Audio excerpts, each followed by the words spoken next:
Много интересно. Ако беше тук Василена, направо не знам какво ще да направя. Успокой се, бе, меча пъх.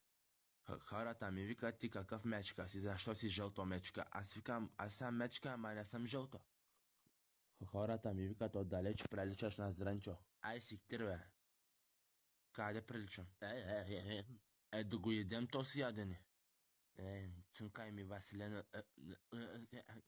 От устата ми направо устите й. Василена, как си мечтаям за теб? Какъто бе? Мечо пух отишъл да търси Василена на пътя.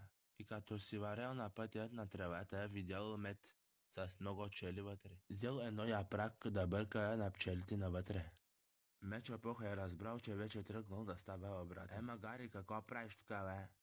Махай се, бе, Мечо пух. Изчезвай тук, бе. Ти какъв зебра стана вече, бе? Магари, тук ли Василена, бе, да та питам? Да, не си го пъхнал. Ха. Там да не трябва. Дай да проверим. Тук няма Василена, бе, Мечо пух. Добре, бе, Магари. Защо щеш наобратно с главата, бе, Мечо? Защо щеш наопаки? Обратен ли си?